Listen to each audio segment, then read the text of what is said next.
Hi, explorers! Ready to learn? Let's go! Welcome to WiloVerse! You know, sometimes the most profound wisdom is hiding in the most unexpected places. We hunt for secrets to success in dense business books, but what if the real blueprint for getting things done was right there in a grade 8 English textbook? So let's crack this thing open and see what it has to teach us. It really all boils down to this question, doesn't it? Can a simple lesson for a bunch of teenagers actually give us a masterclass in how to run a project? You know, things like execution, delegation, and strategy. I have a feeling the answer is going to surprise you. All right, so let's meet our team. We've got Saranga, Amitha, Rajeshwari, and Milan. And their mission? They have to organize their school's annual English camp. Now, that might sound pretty straightforward, but like with any project, the devil is always in the details.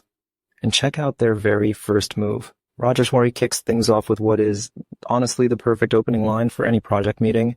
Before you can figure out where you're going, you absolutely have to know where you stand right now. It's all about setting that baseline. Now, this is where it gets really smart. Listen to how Milan gives his update. It's not just, I did my task. He's already done it. And he highlights that he brought in an outside expert, the art teacher. This isn't just a kid asking for help. This is a savvy project manager using all the resources available to make the final product even better. This is just brilliant. You see two huge project management principles at play here. First, super clear delegation. Jude's got sounds, Reuven and Mina have decorations. But second, and maybe even more important, is knowing your own limits. Rajeshwari isn't afraid to say, hey, I need help here.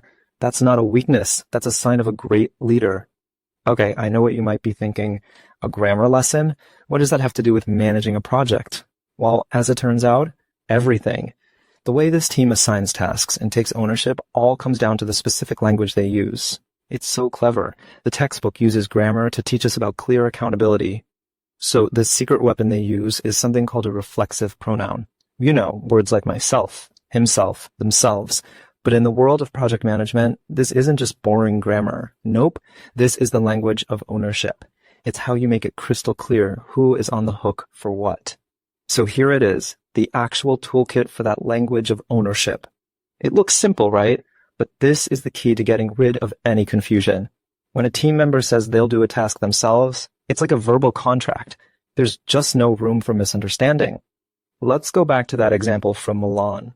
When he says the art teacher himself designed it, that little word adds so much weight. It tells the team that a key expert took personal charge of a really important piece of the puzzle. It screams quality. And here, that commitment is totally explicit. They didn't just say they'd get the decorations done. They promised to do it themselves. That one word is like a verbal handshake. It builds trust and tells everyone else, don't worry, we've got this. So all of this stuff, the clear roles, the specific language, the communication, it's all part of a bigger idea. It's a simple little motto that Saranga's father taught him, and it becomes the North Star for the whole project. There it is. Just 6 words. Plan the work, work the plan. It's so incredibly powerful because it's a complete circle. All that time and effort you put into making a good plan, it's not wasted. It becomes the exact roadmap you follow to get where you want to go. And the benefits are just so obvious. Saranga lays it out perfectly. Planning helps you get organized, and that time you spend up front, that's an investment, not a cost. It leads to better results, and, this is a big one, it helps you spot problems before they blow up. And to really prove how powerful this idea is, the textbook does something amazing. It takes this concept and applies it to something we've all done, and probably done badly. Packing a suitcase. It just goes to show that this plan the work idea works for everything, big or small. So what's the very first step of any good plan? It doesn't start in your head, no way. It starts on paper. The simple act of writing a list turns this vague cloud of stuff I need into a solid, actionable checklist. This is step 1 for packing, and honestly, for any project you'll ever do. And just look at this system. It takes the total chaos of packing and turns it into a calm, logical process. You start with a list, then you roll your soft clothes to save space, and you even put the stuff you'll need first right on top. This isn't just packing, folks. This is a miniature masterclass in logistics. Let's see this plan in action. Here's step 4, rolling the soft clothes. It's such a small detail, but this one little hack saves a ton of space and means you don't show up with a wrinkled mess. It's a tiny optimization with a huge impact. And here's step 7. Shoes in a separate bag. You know what this is? This is risk management.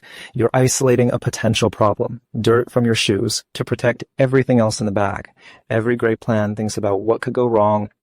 And there you have it, the payoff. This is what you get when you work the plan. A perfectly organized suitcase.